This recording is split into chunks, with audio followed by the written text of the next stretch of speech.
right now on 5 on Your Side at 10. We start tonight with breaking news right now. St. Louis police are on the scene of several shootings. Good evening, everyone. I'm Kelly Jackson. And I'm Mike Bush. At least 3 people have been shot in 3 separate incidents. One of those scenes is in North City on Elm Bank near Newstead in the Greaterville neighborhood. Our Robert Townsend is live there with new information for us. Robert.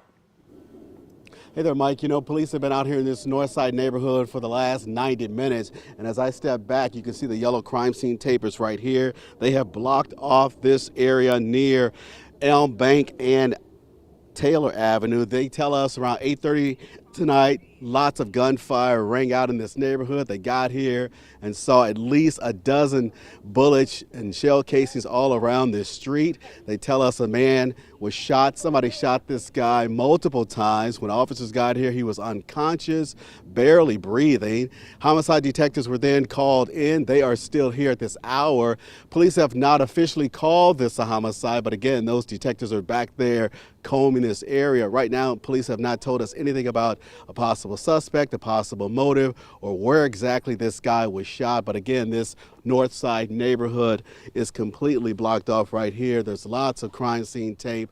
Just minutes before we went on the air, several officers they sped out of here and went to another neighborhood. I'm not necessarily sure at this point if that is connected to this, but we're on top of this. Again, this is the city's 47th homicide so far this year. You can find the very latest on KSTK.com. Live in North City, I'm Robert Townsend, 5 on Your Side. And stay with 5 on Your Side with updates on this and other breaking news. We'll bring you the latest developments on air and online at KSTK.com and on the 5 on Your Side app.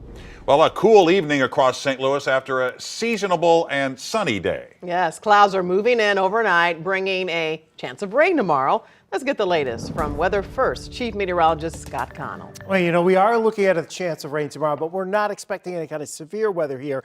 Tomorrow, we'll just see the rain chances around St. Louis, and it's mostly after lunchtime. We're not anticipating seeing big flight delays in and out of Lambert either, so a relatively tranquil night is going to turn into a calm morning that becomes a bit unsettled by lunchtime into the afternoon. All courtesy of this system to our west. We are looking at those scattered showers developing out along Interstate 70 west of Hays, Kansas, out towards Denver. We're still at 66 now, considering this time last night we were well down into the 40s, and most of us started in the 30s this morning.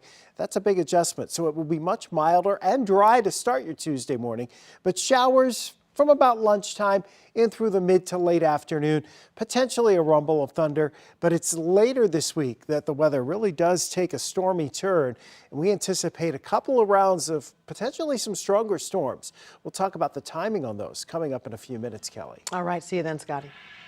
Tonight, anti-Israel encampments are spreading to several U.S. college campuses as Jews begin to celebrate Passover. Groups from Yale, Harvard, and MIT are joining in solidarity with pro-Palestinian protests at Columbia University, where Jewish students are increasingly facing harassment and targeted with anti-Semitism. President Biden was asked today if he condemns the protests. I condemn the anti-Semitic protests. That's why I've set up a program to deal with that. I also condemn those who don't understand what's going on with the Palestinians and how they're being.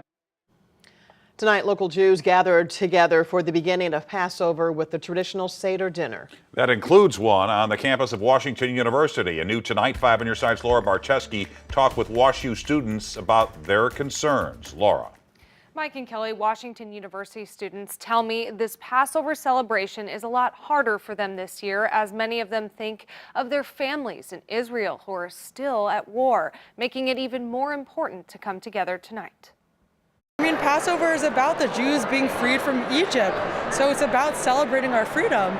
But it's kind of hard right now because we know that there's hostages right now that are not free and not able to celebrate their freedom. But Washington University students say they find comfort in community this Passover. I think it's just the way that we really bring the whole community together and bring people who don't normally show up to like weekly dinners or any sort of event really get to come and experience all the different culture. The Seder is full of symbolism. Rabbi Hershey Novak says his personal favorite is explaining the meaning of the matzah. That's the flat cracker bread on the tables. So the idea that this same loaf, this same cracker, has two connotations. At the beginning of the narrative, it means sadness, and at the end of the narrative, it means redemption and freedom. I think that's very, very beautiful. While unrest continues in Israel, it's also happening on a different level here on college campuses where students say it can be hard to simply be Jewish. WashU was known as a safe place for Jewish students, which is what attracted me to the campus, that it has such a vibrant Jewish life. And coming here to see anti-Jewish, anti-Israel protests and disruptions really is disheartening. Rabbi Novak says that's why it's so important to spread the message of peace and light. College campuses are the proving ground for the future of America, and if we can do it here, they can do it anywhere else. Passover officially began today at sundown and ends next Tuesday evening. Charges have been filed against the man accused in a crash that's left a 9-year-old boy recovering in the ICU tonight. Today, prosecutors charged Kevin Johnson with endangering the welfare of a child and assault charges. Police say he was speeding when he hit a car along North Broadway near Hickey Park in North St. Louis yesterday morning. The impact pinned the child between two cars for nearly 30 minutes as firefighters and paramedics worked to free him. The child was helping load his family's car at the time. Johnson ran off after the crash and later turned himself into police. A mother and another adult are facing charges after a 4-year-old found a gun and shot himself in the leg. The shooting happened Saturday on Green Valley Drive in North County. According to court documents, Cornelia Brew was lying in bed next to her son at the time. Tawan Smith was also in the house. Both are now facing charges of endangering the welfare of a child.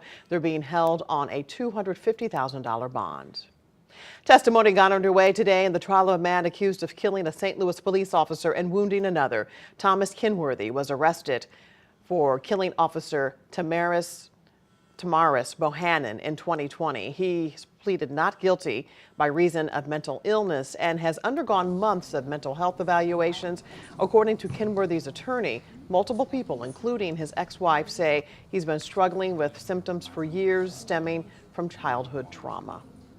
Amy will tell you that Tommy often suffered from paranoid delusions and often thought people were out to get him, were following him, when there was nothing of the sort happening in the real world. Officer Bohannon left behind a wife and 3 young children. His widow was the first person to testify today after opening statements. The trial is expected to last for the next 2 weeks. New details about a weekend decision to cancel the historic 13 Carnival at Washington University. The largest student-run carnival in the country was canceled Saturday because of fighting. Campus police, along with the SLMPD, had to be called in. No word yet on any arrests, but university officials say canceling the festival was necessary to prioritize student safety. Students are mixed about the future of the century-old festival. We were just about to get on some rides, and then we're walking up to the carnival, and everybody is screaming and running, and someone at first yelled "bomb," which there was not, but like everyone, there was so much confusion and panic, and people were just running in masses the other way, and we were like being swarmed, and we were like, what is going on? Tonight, the St. Louis Zoo confirms the groups involved in Saturday night's fights at WashU plan to meet up at the zoo on Sunday. Zoo security say they were able to prevent more fights. A teenager who was armed with a weapon there was arrested. Just hours ago, officials in Jennings announced a new $10 million healthcare facility. City leaders are in the process of handing over the deeds of an abandoned school and church in order to make room for the brand new development. New tonight, Brent Solomon has a closer look at the project underway. As you pass by Jennings Station Road and Schweitzer Avenue, you're greeted with this. It look bad and smell bad. The former Corpus Christi school has sat vacant here for years. The red fox come through here, the wild chickens, So you've seen all this? Yeah, they live right there. They come out the door right back there. Carol Griffin lives at the senior living facility next door. I told her about a new healthcare company that plans to move in, providing primary care, mental health, and even addiction recovery services. That's something good. That's worth having. In a statement, Preferred Family Healthcare said, "We are excited to partner with Jennings and the county to provide these services in a community that desperately needs accessible health care, as well as to turn this building into a local rallying point and source of pride." It's a $10.4 million facility, so this is a great great investment in our community. Mayor Gary Johnson tells me the deal moved forward after 5 on Your Side first reported on a major roadblock back in December. At the time, St. Louis County suddenly halted a program that allowed localities to purchase abandoned properties from the county. The properties had to be behind on tax payments. A couple of months after our report, Johnson says the county did a 180, allowing Jennings to move forward with purchases, including this former school and church that's now being handed over to that health group. They will begin stabilizing and demoing the property, and we should see something within the next year. It should have been towed down. Brent Solomon, 5 on Your Side. Mayor Johnson says the new project will bring in some 30 new jobs, and he hopes to see demolition begin in the weeks ahead.